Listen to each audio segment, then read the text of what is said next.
अल्लाह तबारक व तआला ने इरशाद फरमाया, या अय्युहल्लज़ीना आमनू कुतिबा अलैकुमुस्सियाम, ऐ ईमान वालो तुम पर रोज़े फ़र्ज़ किए गए। कमा कुतिबा अलल्लज़ीना मिन क़ब्लिकुम, उसी तरह जिस तरह तुमसे पहले लोगों पर फ़र्ज़ किए गए थे। लअल्लकुम तत्तकून, ताकि तुम परहेज़गार हो जाओ, मुत्तकी हो जाओ, अल्लाह से डरने वाले बन जाओ, गुनाहों से बचने वाले बन जाओ, अपनी ज़िंदगी को रब रसूल के अहकामात की रोशनी में गुजारने वाले बन जाओ। रोज़ा एक प्रैक्टिस है, एक मुजाहिदा है, एक जद्दोजहद है। जद्दोजहद किस चीज़ की? अल्लाह की रज़ा के मुताबिक अपने आप को ढालने की जद्दोजहद। सौम का लुग़वी माना होता है रुक जाना। हलाल रिज़्क सामने पड़ा है, हलाल मशरूब सामने पड़ा है, हलाल रिश्ता बीवी का मौजूद है, लेकिन इन सब चीज़ों से हालत रोज़ा में रुकना, अल्लाह की रज़ा के लिए रुकना, इसका नाम रोज़ा है। सौम का माना रुकने के हैं, परहेज करने के हैं, बचने के हैं। हर चीज़ मौजूद है लेकिन अल्लाह का हुक्म नहीं है तो लिहाजा खा नहीं सकते। तो रब फरमाते जब जायज़ चीज़ें तू मेरी मर्जी के बगैर मेरे हुक्म के नहीं खा सकता, तूने रुकना है, तो हराम कैसे खा लेता है? जब जायज़ चीज़ के लिए तुझे हुक्म है, मैं कहूँ तो खाएगा, मैं कहूँ तो नहीं खाएगा, मैंने हुक्म दे दिया, जायज़ है, रोटी है, खाना है, गोश्त है, तेरी फ्रिज में पड़ा सारा कुछ, तू बाइख्तियार है, मुंह में दांत भी हैं, हजम करने को हाजमा भी है, भूख की शिद्दत भी है, पर मेरी इजाजत के बगैर तू खा सकता। रोजा रख लिया, अब तुझे हुक्म नहीं कि तू खाए। जब जायज चीज मेरी मर्जी के बगैर नहीं खा सकता तो नाजायज कैसे खाएगा? मेरे नबी पाक अलैहिस्सलातु वस्सलाम ने अपने खूबसूरत अल्फाज के अंदर इस मफहूम को बयान फरमाया। महबूब पाक सल्लल्लाहु अलैहि वसल्लम फरमाते, जिसने झूठ नहीं छोड़ा, गीबत नहीं छोड़ी, बुराई नहीं छोड़ी, अल्लाह को उसके भूखे प्यासे रहने की कोई जरूरत नहीं। वो काहे का रुका है? जब कोई काम तो उसने अल्लाह की रिदा वाला किया नहीं। रोजा रख के दगा कर रहा है, रोजा रख के झूठ बोल रहा है, रोजा रख के कम माप रहा है, तोल रहा है, धोखा दे रहा है, रिश्वत ले रहा है, फराड कर रहा है, हराम का माल इकट्ठा करके कहता है उसमें से चलो 10 देगे भी पका देंगे। वो भाई जो काम अल्लाह ने तुझे करने को हुक्म दिया था, जब तू वो बजा ही नहीं ला रहा, मकसद रोजा ही तू हासिल ना, लअल्लकुम तत्तकून। रोजे का मकसद ये है कि तू परहेजगार हो जाए। मेरे नबी पाक अलैहिस्सलातु वस्सलाम की बारगाह आली मर्तबत में 2 औरतें आई, ये चीजें खा लो। कहने लगी, महबूबा हमने रोजा रखा हुआ है। फरमाया, नहीं तुम्हारा तो रोजा नहीं है, हुजूर रखा हुआ है रोजा, सहरी से लेकर अब तक कुछ नहीं खाया, शाम तक भी नहीं खाएंगी। महबूब ने फरमाया, जरा कह तो करो, उल्टी तो करो। कह की तो उनके हलक से खून भी निकला और गोश्त के लोथड़े भी निकले, फूटियां भी निकली। नबी पाक ने फरमाया, वहां बैठ के तुमने अपने जानने वालों की गीबत नहीं की, चुगली नहीं खाई? खामोश हो गई, गर्दनें झुक गई। नबी पाक ने फरमाया, तुमने कुरान नहीं पढ़ा कि जो अपने भाई की गीबत करता है वो मुर्दा भाई का गोश्त खाता है? तो गोश्त खा के भी तुम्हारा रोजा रह गया। किस तरह का रोजा है कि साहब रोजा रख के ना रखने वालों पे तनकीद कर रहे हैं। तरावियां पढ़ के निकले हैं तो कहते हैं मैं अकेला ही नेक हूं, बाकी तो मोहल्ले में कोई पढ़ता ही नहीं। ये कैसा तेरा रोजा है कि तू रोजा रख के तो उसके मकसद को नहीं समझा। लअल्लकुम तत्तकून। रोजादार तो वो है कि रोजा रखा हुआ है, खाने भी से रुका है, पीने से भी रुका है, अमले ज़ौजिया से भी रुका है, फिर वो झूठ से भी रुके, गीबत से भी रुके, बदनिगाही से भी रुके, हराम खारी से भी रुके सारी चीजों से। ये बतलाइए कि रोजे की हालत में अपनी बीवी के पास जाना मना है तो गैर महरम को देखना जायज है? हमारे टीवी पे मैंने पहले भी कहा था कि हम ठेकेदार और जिम्मेदार नहीं है मजहब के। यहां हमारे आने से पहले भी कोई बैठा था, हम मरेंगे तो यहां हमसे बड़े बड़े नेक लोग बैठे, कोई बंदा जिम्मेदार नहीं है। बड़े बड़े कज कुला साहिब जुब्बा दस्तार, बड़े बड़े साहिब बसीरत, आइमा, फुकाहा, उलमा, ज़ुआमा, नुकाबा, सूफिया, औलिया, गौस, कुतुब, अब्दाल, औताद, कुतुबुल अख्ताब, जाने कौन कौन आए, उलमा आए, मुफस्सिरीन आए, मुहद्दिसीन आए, गुजर गए। हम तो खाक नशीन लोग हैं, थोड़ा काम करने वाले, थोड़ी सलाहियत रखने वाले। लेकिन भाई अगर करते हैं तो एक काम करते हैं, साथ दूसरा नहीं करते। ये किस तरह का दीन सिखाने लोग निकले कि शव्वाल से लेकर शाबान तक गाना सुनाया जाएगा, शाबान से लेकर शव्वाल तक नाच गाना किया जाएगा, शव्वाल से लेकर शाबान तक धमा चौकड़ी होगी, रमजान आएगा तो हदीसें सुनाई जाएंगी, रमजान आएगा तो लोगों को कुरान पढ़ के सुनाया जाएगा। ये मजहब बाज नहीं है कि गवैये मजहब सिखाएंगे, एक्टर मजहब सिखाएंगे। ये मजहब बाज नहीं है कि एक गिलास के अंदर पहले शराब पी लो, फिर उसी गिलास में रमजान आए तो शहद बांटना शुरू कर दो। ये बाज नहीं, ये मेरे रसूलुल्लाह का मजहब है। अगर तुम्हें शौक है दीन सीखने सिखाने का, यकम रमजान को तौबा करो और कहो कि हम टीवी पे बैठ के हदीसें सुनाएंगे तो सारा साल सुनाएंगे। और जिस जुबान से हदीस निकलेगी फिर उससे कभी गंदा गाना नहीं निकलेगा, फिर कभी नाच गाना नहीं होगा। ये कौन सा मजहब है जो बीबियां सिखा रही हैं? ये कौन सा दीन है जो औरतें सिखा रही हैं? मेरे रसूल पाक सल्लल्लाहु ताला अलैहि वसल्लम का वो मजहब है कि मेरे आला हजरत फाजिल बरेलवी रहमतुल्लाह अलैह ने फरमाया, मर्द के लिए जायज नहीं कि वो औरत की जुबान से मिलाद भी सुने, नात भी सुने।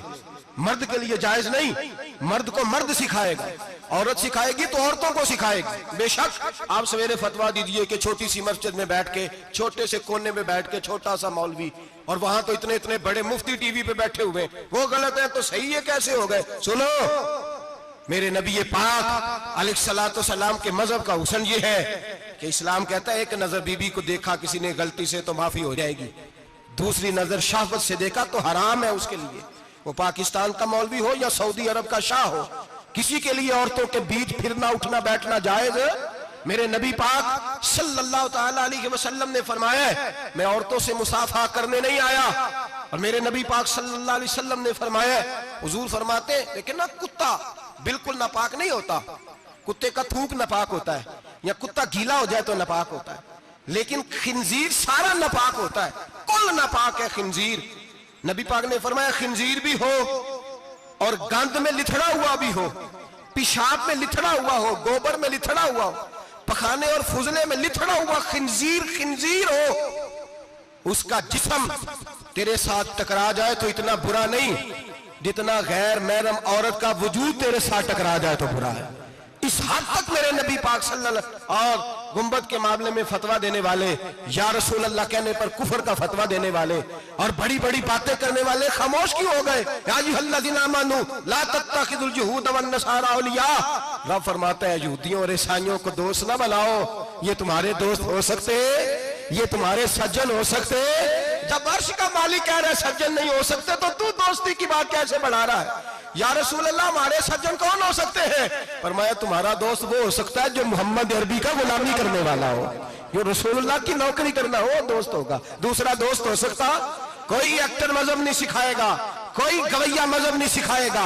हजरत जनाब सैयदना जुनैद बगदादी, बगदाद के पीर से किसी ने पूछा था आज से 1100-1200 साल पहले, वो तो जमाना वैसे नेकी और परहेजगारी का था, का बाबा जी मर्द और औरत नेक हो, बगैर पर्दे के, बगैर हिजाब के, बगैर दीवार के बैठकर एक दूसरे को दीन सिखा सकते हैं? हजरत साहब बताइए, मर्द और औरत नेक हो तो बगैर पर्दे और हिजाब के एक दूसरे को दीन सिखा सकते हैं? तो हजरत जुनैद बगदादी फरमाने लगे सिखाने वाला हसन बसरी हो और सीखने वाली राबिया बसरी हो तो फिर भी बगैर पर्दे के बैठने की इजाजत नहीं। तो मुफ्ती साहब को इजाजत किसने दी? मौलाना साहब को इजाजत किसने दी? बड़ा वो नहीं होता जो टीवी पे ज्यादा आता है, बड़ा वो होता है जो रसूलुल्लाह के दीन पे अमल ज्यादा करता है।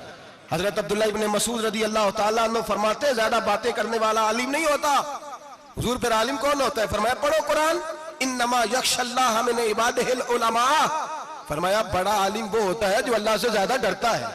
इसलिए कि रब फरमाता है मेरे बंदों में से जो आलिम वो है जो अल्लाह से ज्यादा डरते हैं, खौफ रखते हैं। तो मेरे भाई रमजानुल मुबारक में बचना है, परहेज का वक्त है, तो कोई शख्स भी कोई शो ना देखे, मेरी मिन्नत है आप हज़रात, कोई शो ना देखे। औरत का तो पर्दा है तो हमें तो तमाशे पे लगा दिया गया, अजीब किस्म के एक्टर आ गए और मजहब सिखा रहे हैं। मेरी अपील है आपसे कि सहरी इफ्तारी के वक्त टेलीविजन बंद रखें, क्या चीज खोल के रखें, या कुरान खोल के रखें या रसूलुल्लाह का फरमान खोल के रखें। अल्लाह रसूल की तरफ तवज्जो रखें, वो सीखने सिखाने का वक्त है। छोड़े गवैयों से दीन सीखा जाएगा, आप हमें कोई शिकवा नहीं है, पक्की तौबा करें, सवेरे आए आके दीन सिखाएं। और मैं उनसे भी अपील करूंगा कि आओ दीन सिखाओ। हजरत फुजैल बिन इयास फरमाते मैं डाकू था, कभी कभी छुप छुपा के जुमा पढ़ा करता था, फिर मैंने तौबा की तो सच्ची तौबा की, फिर मैंने तौबा की तो रब को राजी करने वाली तौबा की, फिर मैंने तौबा की तो छोड़ी हर शय गरीबों का लूटा हुआ माल वापस किया, जिसके पैसे न दे सका उसके घर में जाके उसकी भैंसों को चारा डाला, उसके ऊंटों की खिदमत की, मैंने कर दे चुका है। फरमाया मैं सच्ची तौबा करके मस्जिद आया, जिस खतीब के पीछे मैं जुमा पढ़ा करता था वो मेरे हाथ पे बैठ करके मुरीद हो गया। अल्लाह तबारक व तआला ने अपने बंदों के दिल मेरी तरफ फेर दिए, फिर तुम्हें उसमें इनाम देने की जरूरत नहीं पड़ेगी, फिर तुम कुटिया नशीन बन के भी दीन फैलाओगे तो अल्लाह उसमें तासीर पैदा फरमा देगा। तो रोजे का माना रुकना है, रोजे का माना बोलिए, रोजे का माना रुकना। किससे? झूठ से, गीबत से, बदी से, बदनिगाही, खाने पीने। रोजा किस पे फर्ज है? अमीरों पे के गरीबों पे? जी कहने ने मैं तो काम ही, मेरा तो काम ही मेहनत मजदूरी वाला, मैं कैसे रोजा रखूं? मैं तो दिहाड़ी लगाता हूं तो रोजा कैसे रखूं? मैंने नहीं किसी हदीस में पढ़ा कि रोजा वो रखे जो दफ्तर में बैठता है। सहाबा के जमाने में तो दफ्तर होते ही नहीं थे, किसी जगह नहीं लिखा हुआ रोजा वो रखेगा जो एसी में बैठता है, तब तो एसी थे ही नहीं। हजरत अबू बकर सिद्दीक रज़ी अल्लाह तआला अन्हु से लेकर जनाब बिलाल तक सारे अपने हाथ से काम करते थे, सारे अपने हाथ से काम करते सारे। हजरत उमर फारूक रज़ी अल्लाह तआला अन्हु खलीफा वक्त होने के बावजूद माले गनीमत के ऊंट चढ़ने जाते थे तो चरागाह में छोड़ने में जाते थे, लेने भी आते थे वापस।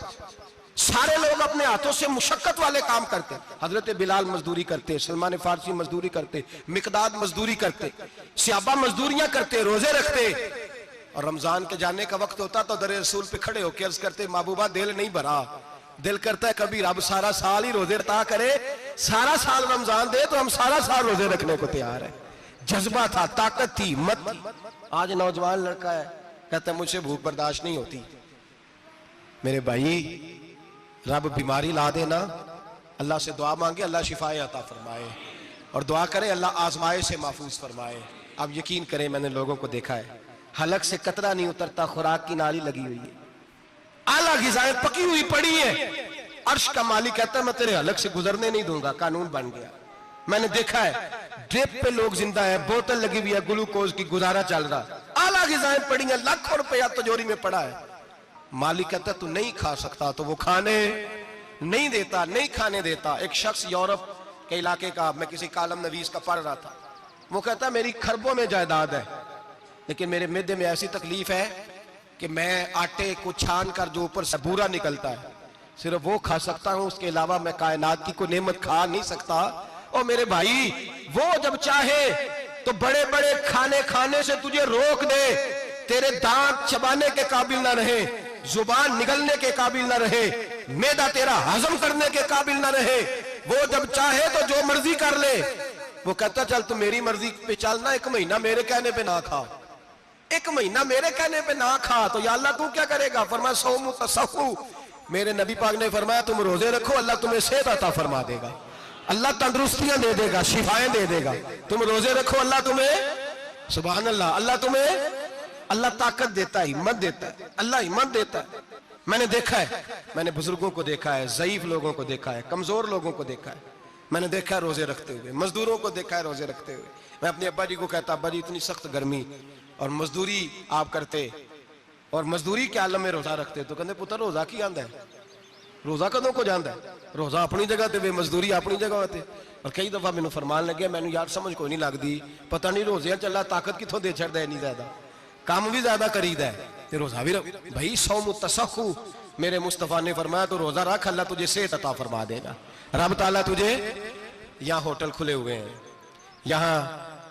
यहाँ अजीब हालात है, होटल खुले हुए हैं, लोग बहाने ढूंढते फिरते हैं, कहते हैं काट लग गया था, जरा थोड़ा सा खून निकल आया, सनी प्लास लगाई है तो रोजा नहीं रखा, ये जरा मुझे थोड़ी दिक्कत हो गया तो मैंने रोजा नहीं रखा, खांसी लग गई है तो रोजा नहीं रखा। ओ खुदा के बंदे, रोजा तो नेमत है। और सुभान अल्लाह, मेरे नबी पाक ने फरमाया लिकुल्ल शैइन ज़कात व ज़कातुल जसद सौम, फरमाया हर शय की ज़कात होती है, वजूद की ज़कात रोजा है, रोजे रखो जिस्म की ज़कात निकल जाएगी।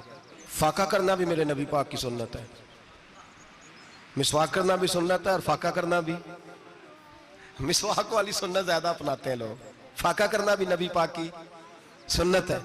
एक साहब मुझे कहने लगे जनाब बैठ के खाना हुजूर की सुन्नत है, मैंने कहा कभी कभी ना खाना भी नबी पाक की सुन्नत है, ना खाना भी हुजूर की सुन्नत है। और हमारे फुकाहा ने लिखा है जो रोटी ज्यादा खाता है उसमें दो बातें पैदा हो जाती हैं, क्या क्या? एक बोलता ज्यादा है, दूसरा सोता ज्यादा है, गाफिल हो जाता है। फाका और हकीम अतिब्बा डॉक्टर कहते हैं कि पेट खाली रहे ना जिस आदमी का, उसका हाफजा मजबूत होता है, उसके ज़हन की गिरा खुलती है। ज्यादा खाने से तो खुमारी चढ़ती है, दिमाग ढूंढते फिरना रोटी किधर से आज अच्छी है, घर में नहीं पकी तो होटल चले जाना, खाने के सिवा और काम ही कोई नहीं। और साहब मेरे नबी पाक अलैहिस्सलाम ने फरमाया काफर 7 आंतों से खाता है, 7 आंतों से, और फरमाया मेरा मोमिन 1 आंत से खाता है। उसके वजूद में खाने वाली 1 आंत है, काफर 7 आंतों से खाता है। फाका कशी से नूरानियत पैदा होती है, कम खाना।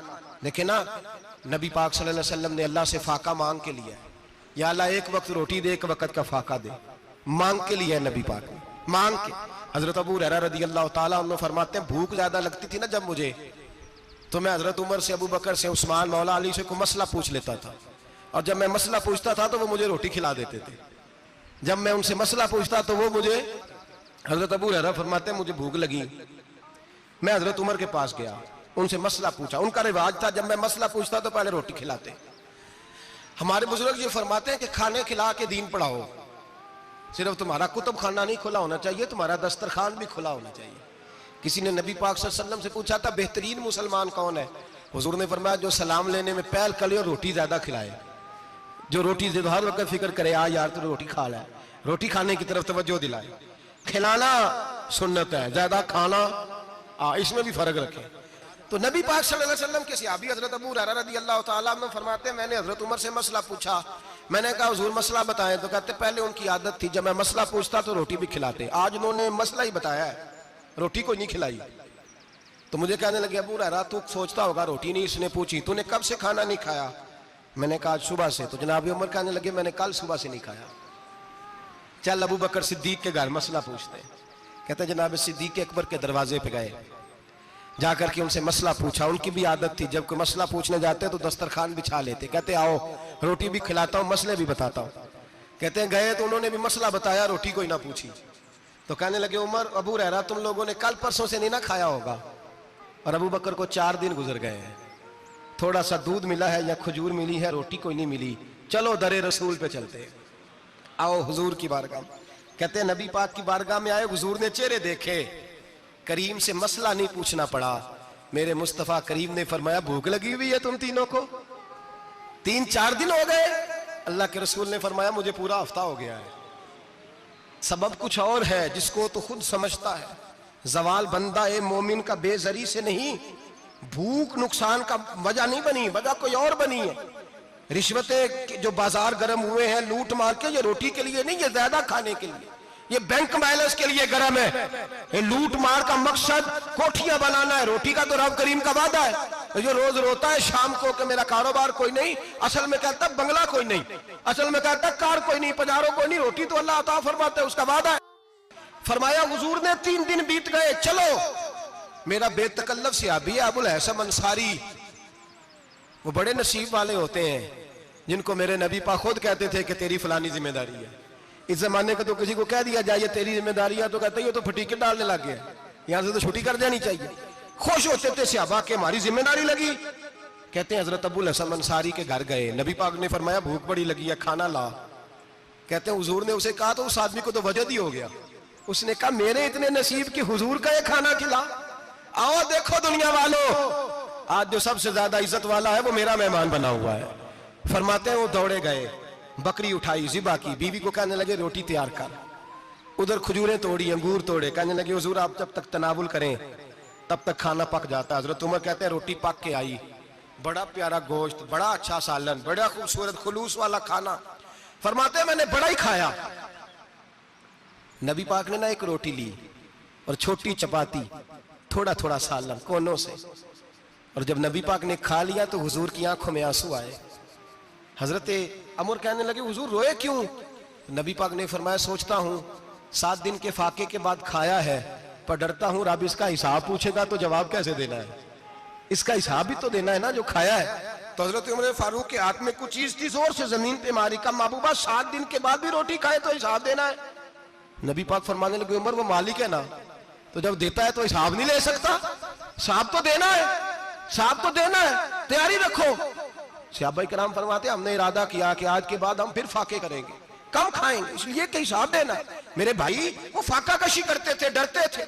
यहाँ तो लोग खा के बीमार है, खाते जा रहे हैं, सोते जा रहे हैं, खाते जा रहे हैं, सोते जा रहे हैं। ये भी वक्त आएगा रमजान शरीफ का, सवेरे दर्स पे आओ कहते नींद बड़ी आती है, सवेरे 2 सिपारे पढ़ के सोया करो कहते साहब नींद बड़ी आती है, फजर के बाद ही तो वक्त होता है अल्लाह अल्लाह करने का, शहरी का, खाते जा रहे हैं, सोते। लोग जमात से नमाज नहीं पढ़ते, सो जाते, जमात का सवाब छोड़ के सो जाएंगे। भाई रमजान मुबारक में फाका कशी की ट्रेनिंग होती है, फाका कशी की तरबियत ले, रमजान में रोके अपने आप को, तरबियत होगी। और हमारे सूफिया फरमाते हैं जो ज्यादा खाता है उसका नफ्स उसको ज्यादा पे मायल करता है, ख्वाहिशात नफ्स पैदा होती हैं। मेरे नबी पाक अलैहिस्सलाम ने जवानों को हुक्म दिया है, या माशर अल शबाब, ओ जवानों, या रसूलल्लाह क्या हुक्म है? फरमाया या निकाह कर लो अगर ताकत है, नहीं ताकत तो रोजे रखो। हुजूर रोजे से क्या होगा? फरमाया तुम्हारा नफ्स कुचला जाएगा, शैतान वसवसा अंदोजी नहीं करेगा।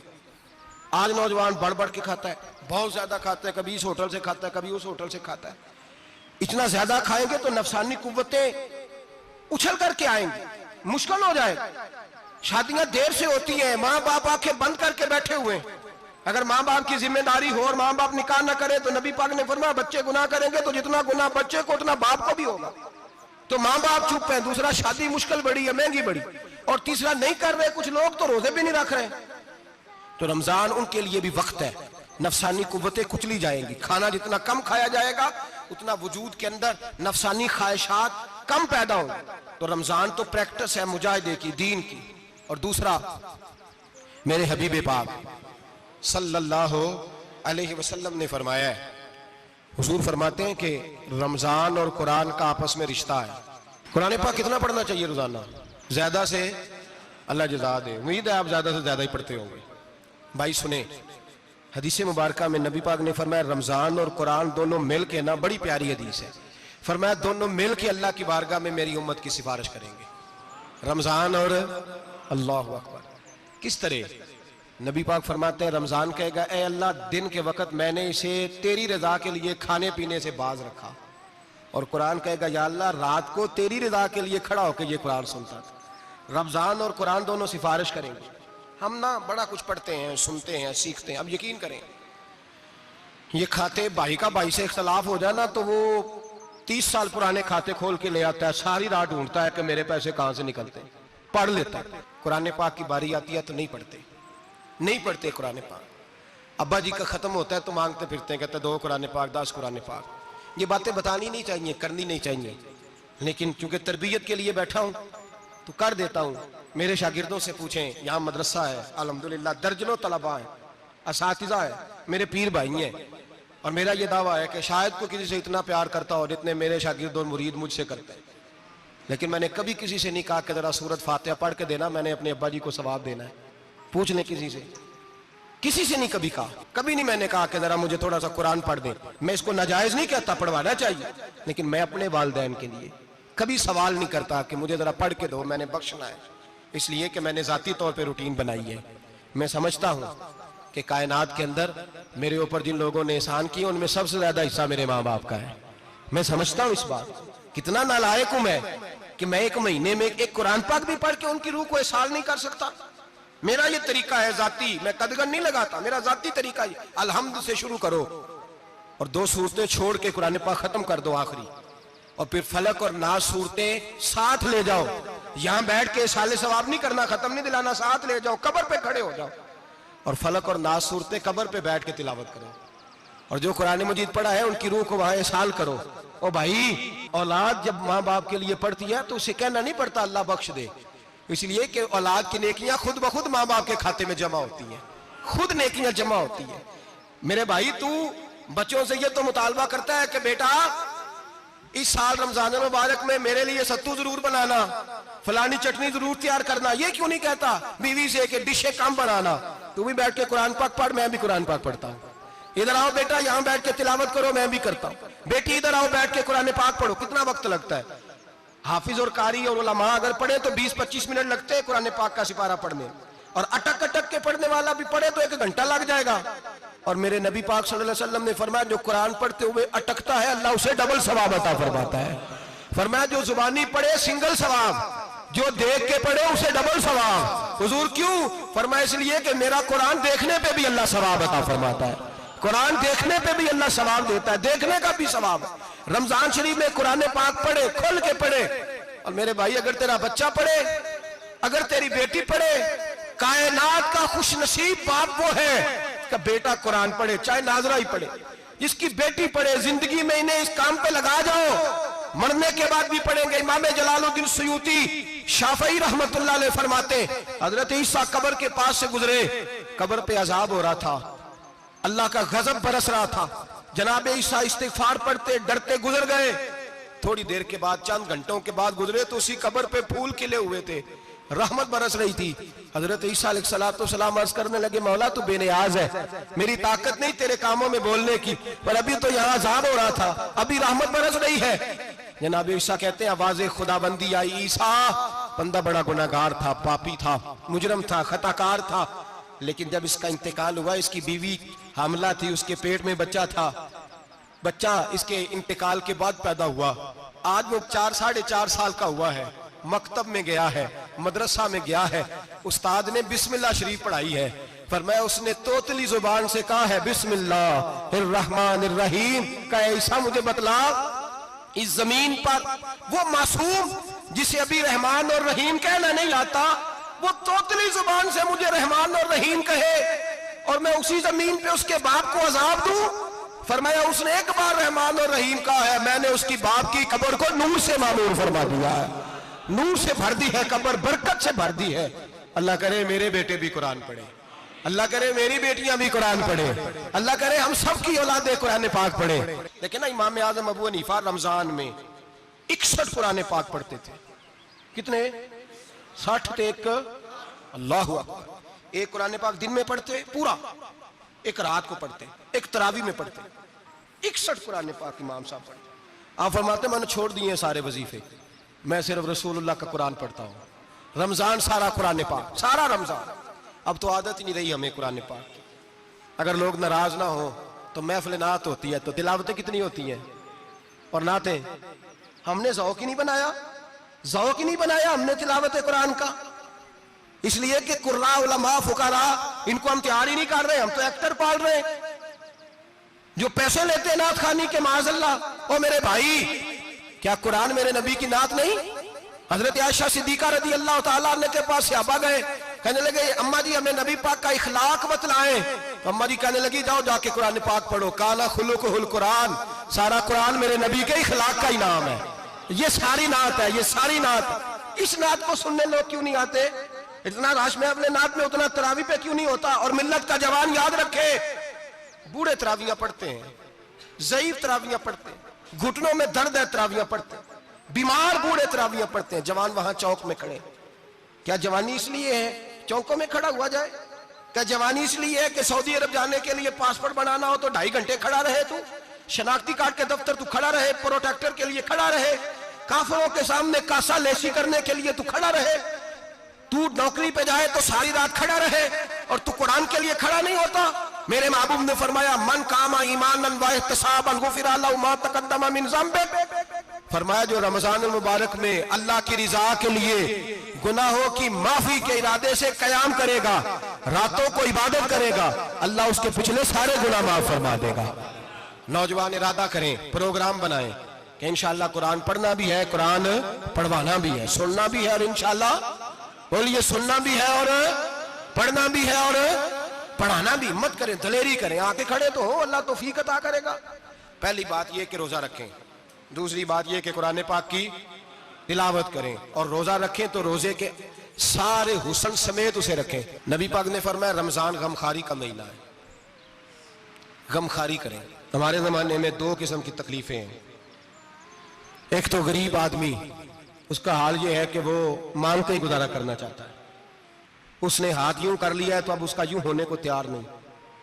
जरूरत अगर किसी आदमी को किसी दरवाजे पे ले जाती है तो बुरा नहीं, लेकिन सवाल का अपने ऊपर दरवाजा खोल लेना ये ठीक नहीं। फाका कशी पैदा करें, हौसला पैदा करें, थोड़े पे गुजारा करना सीखें। गरीबों को भी इजाजत नहीं कि वो निकल खड़े हों मैदान में मांगने के लिए। टोलियां निकलती हैं रमजान में, जत्थे निकलते हैं खैरात इकट्ठी करने वाले, बचें। मेरे नबी पाक सल्लल्लाहु अलैहि वसल्लम ने फरमाया, जिसने बगैर जरूरत के सवाल किया, जब कयामत के दिन आएगा तो उसके चेहरे के ऊपर गोश्त नहीं होगा, सिर्फ ढांचा ही होगा। इतनी भयानक सूरत में आए, बगैर अशद जरूरत के सवाल न कर, कभी सवाल न कर। और अमीरों से गुजारिश है कि रमजान हमदर्दी का महीना है, हमदर्दी करें तो सामने वाले की इज्जत का भी ख्याल करें। ये बात दुरुस्त है कि गरीब सियाना नहीं होता, इसलिए कि जिसकी जेब में पैसे नहीं होते भाई, उसे अकल भी नहीं होती।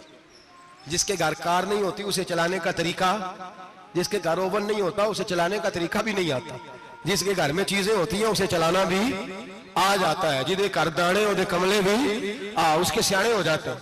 तो चौधरी साहब, सेठ साहब, नवाब साहब आटा तकसीम करते हैं, खड़े होकर फोटो खिंचाते हैं, फेसबुक पे देते हैं, और एक आटे का थैला और 10 अखबारों में फोटो। अल्लाह से डरें। रमजान हमदर्दी का महीना, हमदर्दी का। गरीब को दें तो उसकी इज्जत को रुसवा ना करें। मेरे नबी पाक अलैहिस्सलाम के सहाबी हजरत अब्दुल्लाह इब्न उमर रदी अल्लाह तआला अन्हु ढूंढ के लाते थे मिस्कीनों को, ढूंढ के, और जब लाते थे तो अपने दस्तरखान पर बिठाकर अपने साथ अफ्तारी कराया करते। और फिर फरमाया अल्लाह ताला ने, लन तनालुल बिर्रा हत्ता तुनफिकु मिम्मा तुहिब्बून। अल्लाह के रास्ते में वो चीज देनी है जो तुम्हें ज्यादा प्यारी हो। कौन सी चीज जो तुम्हें, मैं थोड़ा सा बेबाक हूँ, बाज दोस्तों के साथ, सब के साथ नहीं। एक दोस्त मदरसे में घी देने आए एक दफा, तो वो वाला घी दे गए जो सबसे सस्ता था। तो मैंने कहा मुझे दयानतदारी से बचाए, आप यही खाते हैं घर में? कहने लगे नहीं। तो मैंने कहा फिर हमने बच्चे मारने के लिए तो नहीं ना रखे हुए, क्या वो वाला घी अल्लाह के रास्ते में प्यारी चीज दे रही है ना, इसलिए गले गले नोट लोग मस्जिद के गले में डाल जाते हैं, फटे हुए डाल जाते हैं, कहते हैं जोड़ लेंगे मौलवी साहब। और खुदा के बंदे, प्यारी चीज देनी थी तूने, और तूने उसका तर्जमा उल्ट कर लिया है। समझ ले, रमजान अल मुबारक में किसी गरीब की मदद करनी है तो साथ उसकी इज्जत भी करनी है। नबी पाक अलैहिस्सलाम के दरवाजे पर, जब से, ये जुमला एक है लेकिन बड़ा कीमती है। सहाबा कहते हैं जब हम दरवाजा रसूल पे जाते थे, खैरात भी मिलती थी और इज्जत भी मिलती थी। खुद भीख दे, खुद ही कहें, मंगते का भला हो। खैरात भी मिलती थी और इज्जत भी मिलती थी। नबी पाक साथ इज्जत भी देते थे, मिस्कीन को, गरीब को दें और खैर खाई करें। जूते बेचने वाले जूतों के रेट सस्ते करें, कपड़ा बेचने वाले कपड़े का रेट, दर्जी साहब भी रेट सस्ता करें, दुकानदार भी चीजों का रेट, हकीम साहब पैसे कम लें, डॉक्टर पैसे कम करें, हुकूमत निर्खों में कमी करे, और ये काम इज्तिमाई तौर पे करें। मेरे नबी पाक ने फरमाया रमजान गमखारी का महीना है, इसमें गमखारी करनी है, दूसरे का ख्याल करें, इशार करें, कुर्बानी करें। यहाँ हर चीज का रेट बढ़ जाता है रमजान शरीफ में।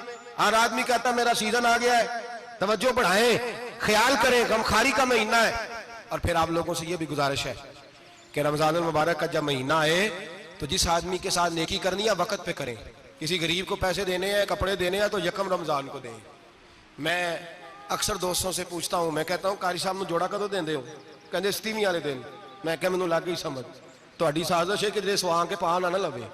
ਐਵੇਂ मौलवी चौधरी साहब ਦੇ ਨਾਲ ਦੇ ਕੱਪੜੇ ਪਾ ਲੇ ਤੇ ਕਿੱਥੇ ਲਿਖਿਆ ਇਹਨੂੰ ਦੇਣਾ 27। ਤੁਸੀਂ ਦੱਸੋ 27 ਵਾਲੇ ਦਿਨ ਕੋ ਦਰਜੀ ਸੀ ਕੇ ਦਿੰਦਾ, ਉਹਨੂੰ 3 ਗੁਣਾ ਵੀ ਪੈਸੇ ਦਈਓ ਤੇ ਕਹਿੰਦਾ ਜਿਹੜੇ ਬਾਕੀ ਨੇ ਉਹਨਾਂ ਦੇ ਨਹੀਂ ਬਟਨ पे ਲੱਗਦੇ ਮੇਰੇ ਕੋਲੋਂ, कितों जोड़ा सीख।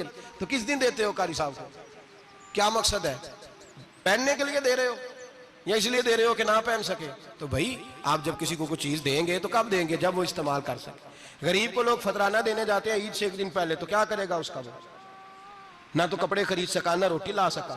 बल्कि मेरे हज़रत साहब फरमाते हैं रमजान से पहले दे दो, रमजान की नीयत करके रमजान से 1-2 दिन पहले दे दो, अल्लाह रमजान जितना सवाब ही अता फरमाएगा। रमजान से पहले दो जिसको कुछ है दिन, कबल अज़ वक़्त तैयारी करो। और मेरे किबला साहब फरमाया करते अपने कपड़े बाद में, गरीब के बच्चों के कपड़े पहले, अपने घर की जरूरियात बाद में, गरीबों की जरूरियात। इसलिए कि अल्लाह पाक ने उनका रिज़्क़ भी हमारे घर भेज दिया है। हमारी ड्यूटी लगाई है कि तुमने बांटना, बांटने वाले बनो। और ये ज़हन बनाए कि पता नहीं किसका हिस्सा था जो अल्लाह ने मेरे घर भेजा, ये ज़हन बना के बांट। और जिसको देने जाए, हाँ आपको इजाजत है थोड़ा बहुत पता करने की, लेकिन थोड़ा बहुत तफ्तीश करने की इजाजत, बाल की खाल उतारने की इजाजत। मैंने देखा है लोग गरीबों का इंटरव्यू लेते हैं, तेरा तो फलाना कमाने वाला नहीं, तेरा तो फलां बच्चा। ओ भाई बहुत सारे गरीब ऐसे हैं, बड़े हैं, जो कमाने की कोशिश करते हैं लेकिन उनका सबब नहीं बनता।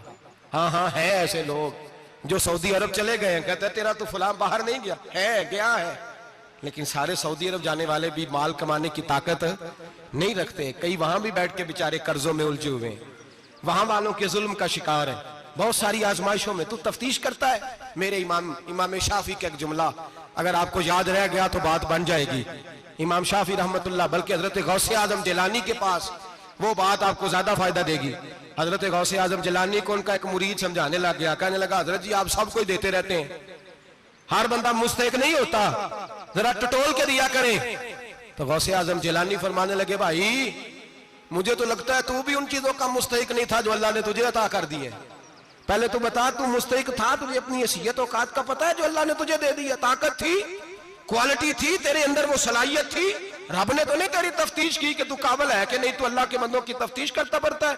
इमाम शाफी फरमाया करते, इमाम शाफी फरमाते रब तुझे परख के नहीं देता, टटोल के नहीं देता, रुसवा करके नहीं देता, तू गरीबों के साथ ये सारा जुल्म क्यों करता है? बस पता चल गया वो जरूरतमंद है तो दे, इसलिए कि अजर तुझे गरीब ने नहीं देना, अजर अल्लाह ने देना है। और अल्लाह अजर अमल पे नहीं देता, अल्लाह तो नियत पे अजर अता फरमाता है। तो नियत देख तेरी किस तरह की। तो मेरे भाई गरीब को दे, कबल अज वक्त दे। रमजान मुबारक में चौथा काम, बात आखिरी और चौथा काम सुने, रमजान में दीन सीखें। शैतान कैद होता है ज्यादा से ज्यादा, और जब आदमियों का पेट खाली होता है ना तो ज़हन जो होता है ना वो भी उसका फ्रेश होता है। उसमें कोशिश करें दीन सीखने की। मेरे नबी करीम सल्लल्लाहु अलैहि वसल्लम ने इस दीन को इल्म का दीन करार दिया है, शऊर का दीन करार दिया है, फहम का दीन करार दिया। नबी पाक सल्लल्लाहु अलैहि वसल्लम ने फरमाया एक इबादत करने वाला इशा के बाद खड़ा हो और फजर तक नमाज पढ़ता रहे। एक आलिम दीन इशा पढ़ के सो जाए, उठ के फजर पढ़ ले, तो वो 70 इबादत करने वालों का दर्जा ज्यादा नहीं, आलिम का दर्जा फिर भी ज्यादा है। उस आलिम दीन का दर्जा ज्यादा है, इसलिए कि वो लोगों को आगाही देता है, शऊर बख्शता है।